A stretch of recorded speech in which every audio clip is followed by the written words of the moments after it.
नमस्कार दोस्तों, उम्मीद करते हैं आप लोग अच्छे होंगे। दोस्तों अभी जो हमारे पास में रिक्वायरमेंट्स हैं वो जनरल वर्कर की रिक्वायरमेंट है पोलैंड के लिए। पोलैंड में अभी बहुत सारी रिक्वायरमेंट्स हैं, मतलब अभी एक कैटेगरी की रिक्वायरमेंट पर काम नहीं कर रहे हैं हम लोग। अभी हम जितनी रिक्वायरमेंट्स होती हैं जहां पर हम मल्टीपल प्रोफाइल्स के रूप में लोगों को प्रोसेस कर सकते हैं वो रिक्वायरमेंट्स हैं। दोस्तों पास्ट में कई बार बुरा एक्सपीरियंस भी रहा है। बुरा एक्सपीरियंस किस रूप में रहा कि अगर हमने किसी की प्रोफाइल चेंज की, प्रोफाइल चेंज करने पर सिलेक्शन होना आसान है, लेकिन वो व्यक्ति वैसा काम कर पाएगा ये कंपलसरी नहीं है। कई बार कोई बैंक में काम कर रहा है, उस बंदे को हमने कंस्ट्रक्शन फील्ड में भेज दिया क्योंकि वो विलिंगनेस था, उसके अंदर इंटरेस्ट था, हमने उनको भेज दिया, काम नहीं कर पाया, तो ऑब्वियसली दोनों लोग अनहैप्पी होंगे, क्लाइंट भी और कैंडिडेट भी। और क्लाइंट अनहैप्पी होता तो हमारा नुकसान डायरेक्टली होता, कैंडिडेट अनहैप्पी होता तो उसका एक प्रकार से फैमिली का नुकसान होता। तो इसलिए रिलेवेंट प्रोफाइल पर काम करना बहुत इंपॉर्टेंट है। मतलब कि अगर किसी ने कंस्ट्रक्शन साइट पर काम नहीं किया, सिर्फ यूरोप जाना यूरोप जाना यूरोप जाना के हिसाब से अगर कोई प्रोसेस करेगा तो हम नहीं करेंगे। पॉइंट ये है कि कंस्ट्रक्शन वर्कर जब बात करते हैं तो कंस्ट्रक्शन वर्कर का मतलब उन्होंने कंस्ट्रक्शन पर काम किया होगा, या फिर वो उस काम को करने पर अपनों को डिग्रेड ना माना है। कई लोग ऐसे होते हैं, अवसरवादी होते हैं, मतलब कि उनको जाना है, बस मौका मिलना चाहिए, बाद में उधर का तो हम खुद देख लेंगे। तो यहाँ पर सबसे इंपॉर्टेंट है, क्लाइंट ने हमें पहले से भी कहा हुआ है, कोई भी कैंडिडेट प्लान करना चाहे वो कम से कम 1 साल उस कंपनी में काम करेगा। That is very important. कोई किसी भी प्रोफाइल का बंदा हो, लेकिन उसको वहां पर एक साल 1 ईयर का जो पहला वीजा होगा वो उसी एम्प्लॉयर के पास में निकालना होगा। जिसने कंस्ट्रक्शन में काम नहीं किया होगा वो नहीं कर पाएगा।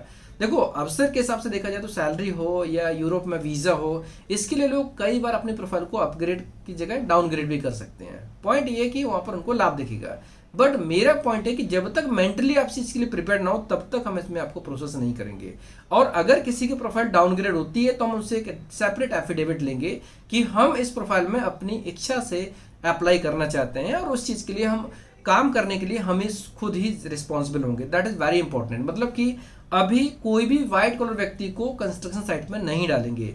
ये हमारी कंपनी की तरफ से एक नियम हो चुका है जो हम बहुत स्ट्रॉन्ग तरीके से प्रोसेस करेंगे इसमें। सो एक जो वर्क रहेगा, वर्क इसमें कंस्ट्रक्शन साइट पर उनको काम करना होगा, जो भी ट्रेड होगी उसके हिसाब से उनको असिस्ट करना होगा।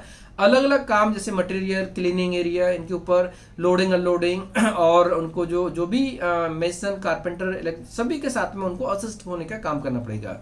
नाम जो पोजीशन रहेगी वो जनरल वर्कर कंस्ट्रक्शन साइट के लिए रहेगा, जनरल वर्कर कंस्ट्रक्शन प्रोफाइल्स। और यहाँ पर जो कॉमन चीजें हैं वो ये हैं कि साइट्स जो होंगी वो पोलैंड के अलग अलग शहरों में साइट्स होंगी, जिसमें से उनकी ड्यूटी रहेगी 10 to 12 आवर्स पर डे की ड्यूटी रहेगी। 5 to 6 डेज डिपेंड करता है वर्क के हिसाब से, 5 to 6 डेज ड्यूटी रहेगी इसमें। और मंथली उनको 2 से 20 घंटे कम से कम काम मिलेगा ही मिलेगा। 220 आवर्स पर मंथ का काम मिलेगा ही मिलेगा।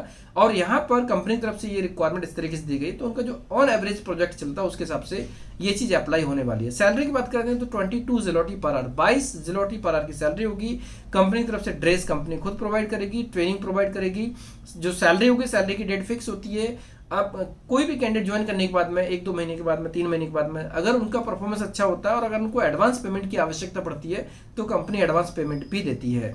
और कभी कभी जैसे ज्वाइनिंग के टाइम पर भी थोड़ा बहुत अमाउंट कंपनी प्रोवाइड कर देती है, थोड़े बहुत 1 वीक 2 वीक के बाद में, ताकि कैंडिडेट को वहां पर सर्वाइव करने में डिफिकल्टी ना हो। टीआरसी के लिए कंपनी हेल्प करेगी, पूरी तरह से फुल सपोर्ट करेगी। कैंडिडेट को डिसिप्लिन होकर काम करना होगा, ये रिक्वायरमेंट रहेगी। जो कंपनी एकोमोडेशन प्रोवाइड करेगी, एकोमोडेशन अपार्टमेंट्स एंड हॉस्टल में प्रोवाइड करेगी। और इसमें से जो शेयरिंग होगी कम से कम 2 से 4 घंटे की शेयरिंग होगी। और अगर कोई कैंडिडेट एकोमोडेशन जो शेयरिंग खुद का अरेंजमेंट करते हैं तो 650 ज़िलोटी पर मंथ की उनको अलाउंसेस मिलेगा। और इंग्लिश की रिक्वायरमेंट है कि पॉलिश, रशियन या इंग्लिश लैंग्वेज उनको आना चाहिए, एक्यूरेसी होना चाहिए काम में, और उनको कंस्ट्रक्शन फील्ड का एक्सपीरियंस होना चाहिए एंड कम्युनिकेशन स्किल स्ट्रांग होना चाहिए। जो लोग भी इस प्रोफाइल में रिलेवेंट है अप्लाई कर सकते हैं। एज लिमिट सभी प्रोफाइल्स में 20 साल से लेकर 43 साल के बीच में एज है। कोई भी कैंडिडेट कहीं से भी हो, इंडिया, नेपाल, बांग्लादेश, श्रीलंका, इन देशों में कहीं से भी है अप्लाई कर सकते हैं, उनको प्रोसेस किया जा सकता है। प्रोसेस बहुत आसान है। जो लोग भी इंटरेस्टेड है टीम को कांटेक्ट करें। दोस्तों ये रिक्वायरमेंट कैसी लगी, अगर आपको पसंद आई तो आप दोस्तों में, क्लासमेट्स के लाइक को शेयर करें, जिससे कि जो रिलेवेंट लोग होंगे, इंटरेस्टेड होंगे, एलिजिबल होंगे, वो इसमें अप्लाई करके इस गोल्डन अपॉर्चुनिटी का लाभ ले सकते हैं। धन्यवाद।